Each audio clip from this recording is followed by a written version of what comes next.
Good afternoon, sir. उसको थोड़ा bend करिए। मैं स्पीकर को राइट साइड करके दूर से, मुंह नहीं दिखता है आपका एकदम।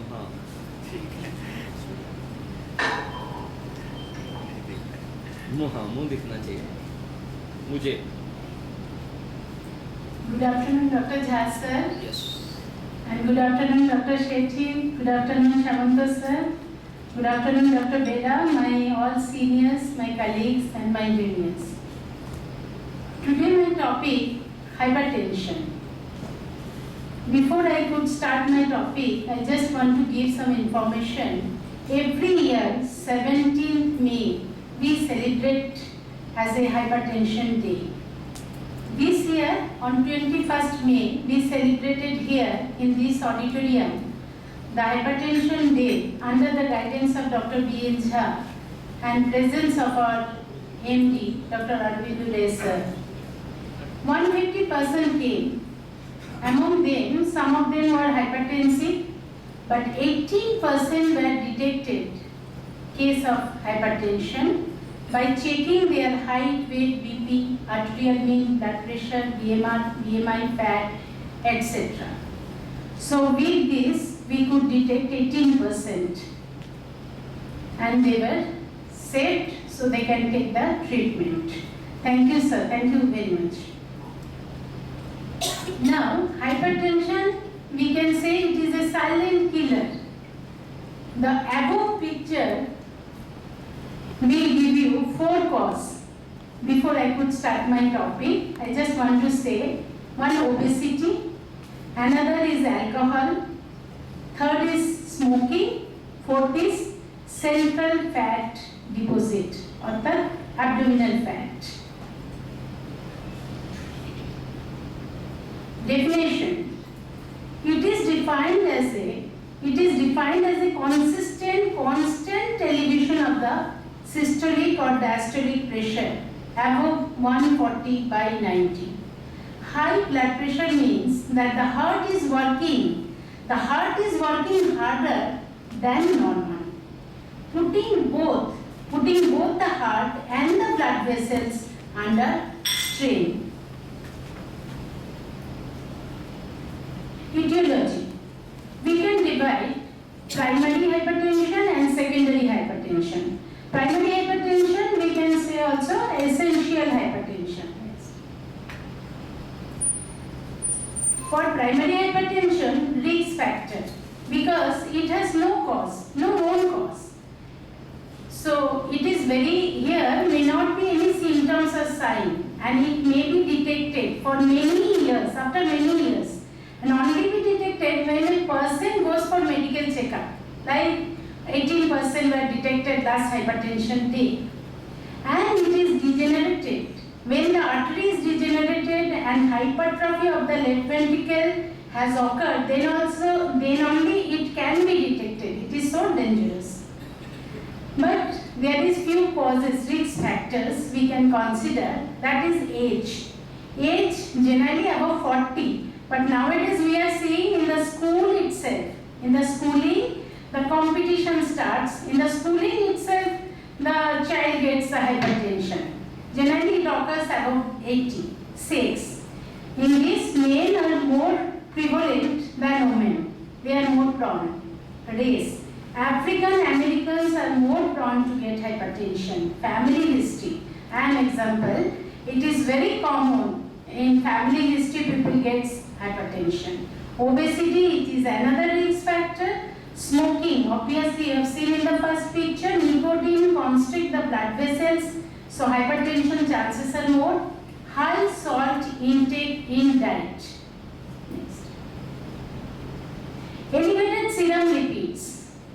Due to so many causes, if there is a cholesterol or TG level is high, so hypertension occurs and it is very dangerous because atherosclerosis starts and the person may have the MI. Alcohol, excessive intake of alcohol strongly associated with hypertension. Nowadays people give the excuse, doctor ने बोला एक आध पीने के लिए कुछ नहीं होगा. बाहर में तो people say 1 ounce is better, but in this hospital we never heard from sir then 1 ounce is also better. So we say alcohol is very dangerous for the hypertension patient. Sedentary lifestyle leads to hypertension. Diabetes, hypertension more common in diabetes. Socio-economic status. Poor socio-economic status, there are more chances.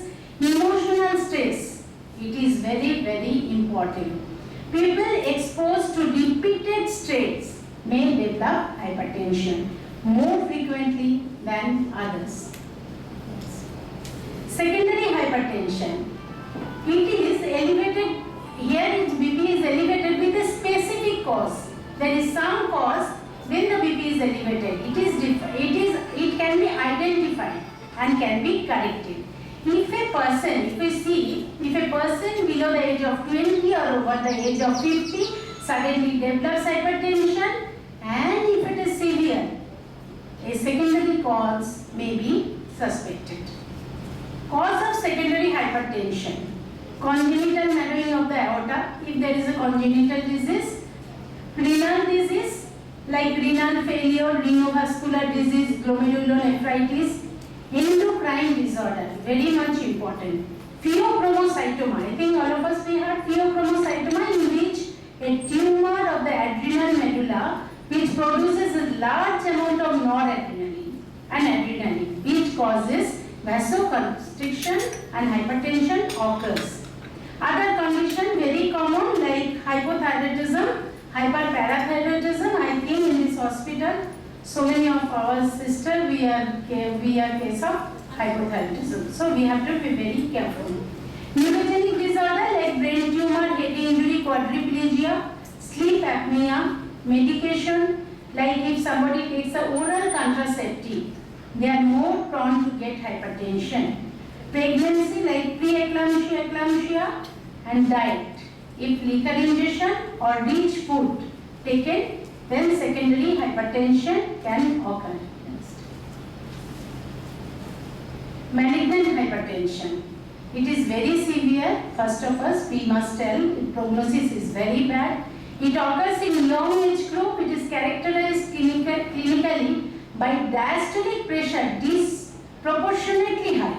Diastolic pressure is disproportionately high, more than 120 mm of mercury. High urea, hematuria, hypertensive, retinopathy and encephalopathy.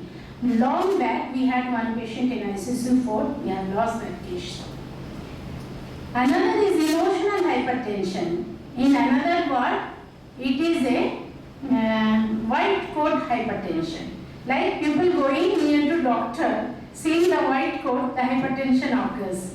So to detect it, we use it ambulatory 24 hours BP monitoring. Like Holter monitoring we have got, same way the BP instrument port, and 24 hours BP monitoring we can find out whether patient is hypertensive or not. Signs and symptoms. Like signs and symptoms, all of us we know, but just go through: cerebral nervousness, dizziness, loss of memory, giddiness, headache, insomnia, fatigue, irritability, visual disorder, ringing in ears, unconsciousness and hemiplegia. In gastrointestinal tract, nausea, vomiting, diarrhea. Respiratory, epistaxis is very common. Hemoptysis, breathlessness. Cardiovascular, shortness of breath, palpitation, angina, amine, myocardial infarction and cardiac asthma. Investigation, all routine investigation, and if any specific cause, to rule out that. Complication, hypertension is very dangerous. So complication is cardiac. For cardiac complication, hypertensive heart disease, heart failure, hepatocardiomegaly, cerebral hemorrhage and thrombosis. Often we get CVA patient, hypertensive encephalopathy. Retinal degeneration, detachment of retina. Hypertension patient must go through eye examination.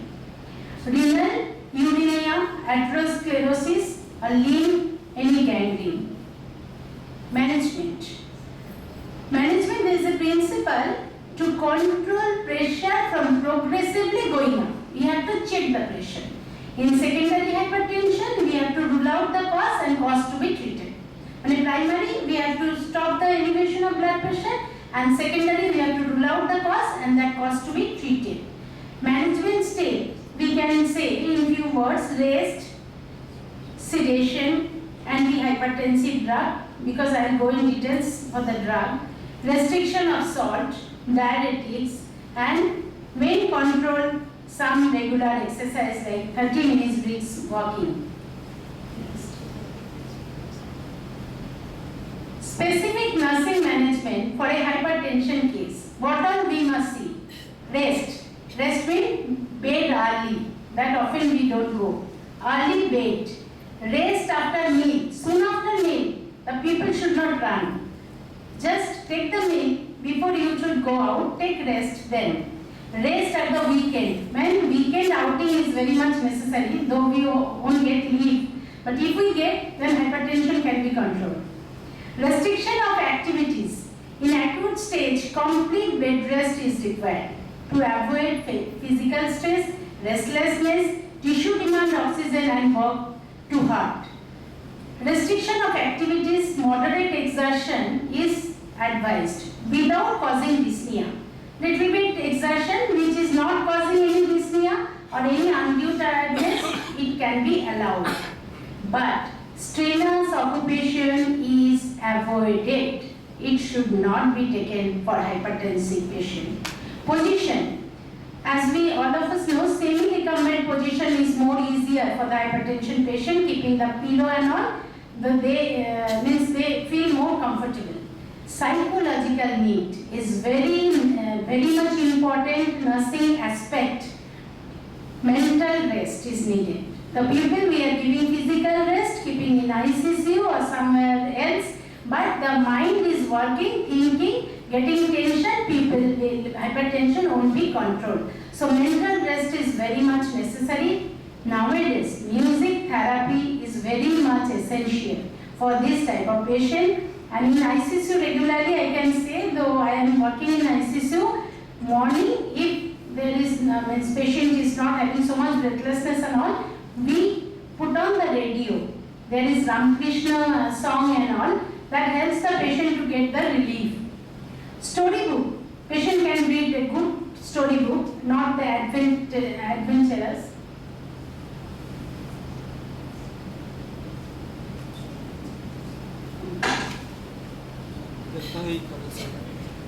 Soft conversation.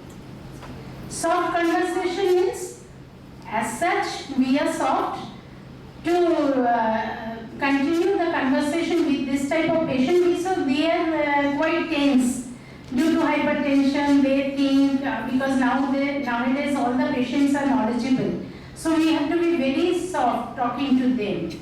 Sleep. One dark, well-ventilated room to be provided. Back care, hot drink, reassurance, all this is needed. Drugs.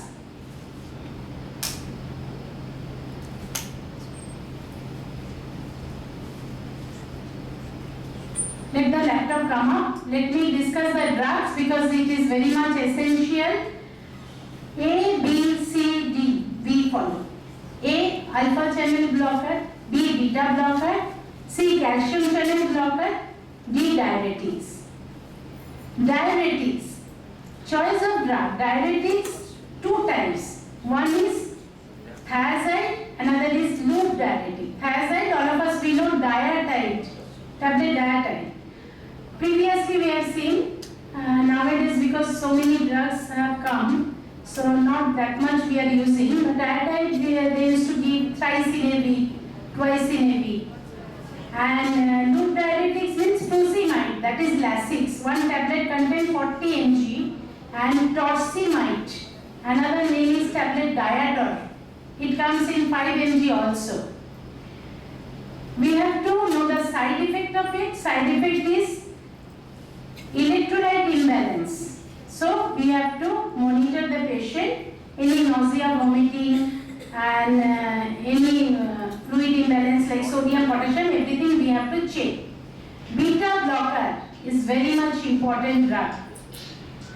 Beta blocker, metoprolol, atenolol, metoprolol 50 mg it comes, atenolol 50 mg, 100 mg, Cardivas that is carvedilol, bisoprolol, nodelol. All these LOL group beta blocker, it blocks the constricting effect of the adrenaline and blood vessel. But we must remember side effect of beta blocker. Prolonged use of beta blocker can lead to bradycardia, severe bradycardia. We are getting so many patients came with the bradycardia, diagnosed prolonged use of beta blocker. So regular checkup is very much necessary. And of course, beta blocker can cause the bradycardia, bronchospasm, weakness. So any patient coming with severe bradycardia, our question is, are you taking any beta blocker, any atenolol, any metoprolol? And nowadays, the long-acting metoprolol is available. We also have got that once in a day, if you take that tablet, that will cover the 24 hours. Alpha blockers. Alpha blockers, one very common drug, prazosin, that is Lumipress XL. We have got 2.5 mg and 5 mg. And another central acting methyl dopa, aldomate, etc. Methyl dopa, you must be, all of us will know, it is very much useful in case of pregnancy with hypertension. Methyl dopa or tablet labetalol we are using. I think from gynae, if anybody is here, we are using it as an antihypertensive drug. Then calcium channel blocker. Calcium channel blocker, amlodipine, very important. Then previously we used to use, all of us I think we know, nifedipine, sublingual. Patient is having hypertension, we used to give nifedipine capsule, just making a hole, put it under the tongue. But nowadays this is branded. Why? Branded means generally we don't use it because it causes the sudden hypotension.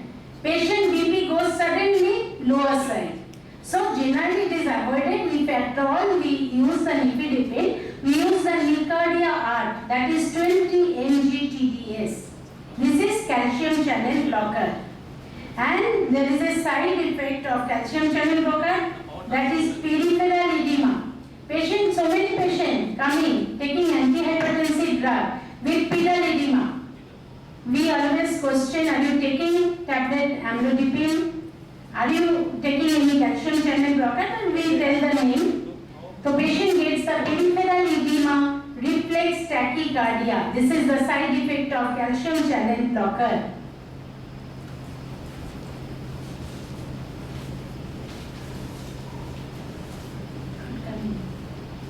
Vasodilator. It also often we are using, not only in ICU, what also nowadays we started using. Nitroprusside is not available here.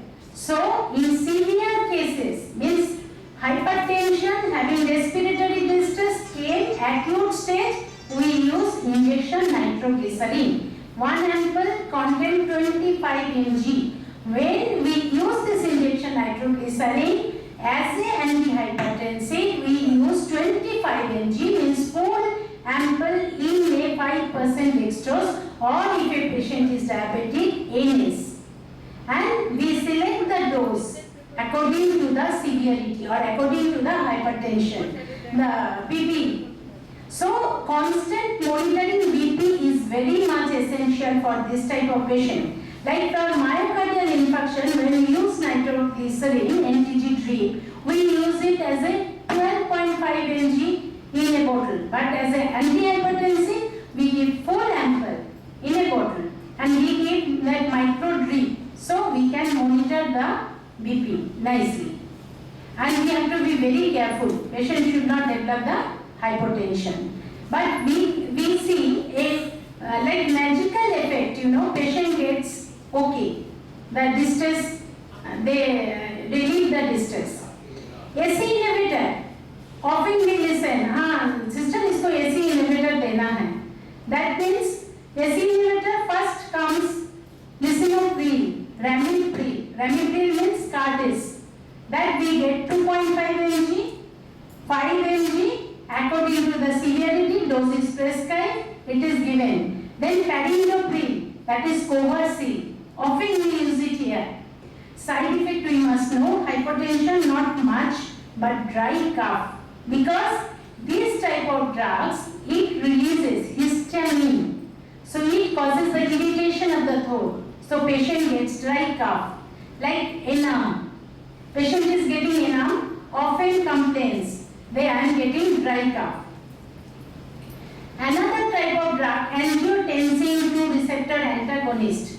That is all this modern diet, losartan, valsartan, olmesartan. At present, the modern generation telmisartan. If you get losartan 40 mg, valsartan we had ourselves 80 mg, telmisartan. Nowadays combination of telmisartan and amlodipine, telmisartan AM. One tablet you take for a day, it will cover up 24 hours. And there is a side effect, hyperkalemia.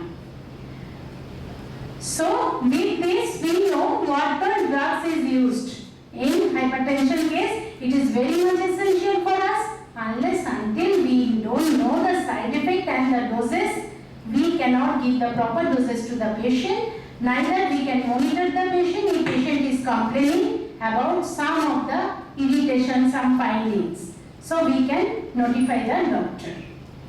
Another important thing to treat the hypertension patient is diet. Diet, obviously fatty food to be avoided. Sanchita is gives a very good diet prescription given for me also. Weight reduction by calorie restriction. Gas forming food is avoided. Small frequent quantity of diet is advised. Avoid. What all we avoid? Overeating. We should not have so much at a time. Smoking, alcohol, tobacco. We can have tea, milk, banana, orange, fish, soft rice, dal, green leafy vegetables, fruit as much as we can, if not dietary. Health education. This is an important aspect in our life. We must treat the patient. We must educate the patient for prevention. Proper rest, avoid heavy work. Physical exercise, including yoga. Yoga is very much essential. That is Shavasana. You lie in a Shavasana, your mind is fresh, you don't think anything, don't take any stress. Shavasana is very much helpful. Avoid mental tension, personal hygiene of course to be maintained, and intake total medicine regularly should be taken. I will tell one of my hubby, sister-in-law, she was okay, she was a hypertensive. One fine day she told me, I am okay, my BP is totally okay. So I stopped taking medicine. After 7 days she expired. So our point is we must tell everybody, do not stop the drug. If your BP is okay also, take the advice, maybe doses will be cut off, but don't stop the antihypertensive drug. You will find you will come to us with a CV, a very bad shape, so there won't be any chance to save you. Regular follow-up to avoid overeating, salt-restricted diet to avoid alcohol, tobacco, fatty rich food, red meat to be avoided. Should not take any red meat. Chicken can be taken, but not red meat. Egg yolk to be avoided. So, with this, I will end my topic, but our conclusion is prevention is always better than cure. So, as a nurse, we must give the health education, we must survey, we must detect the hypertensive patient, and we must educate them so chances of hypertension is less. And if hypertension is detected, a hypertension patient can live 100 years with proper medicine and proper follow-up, check-up. Thank you very much.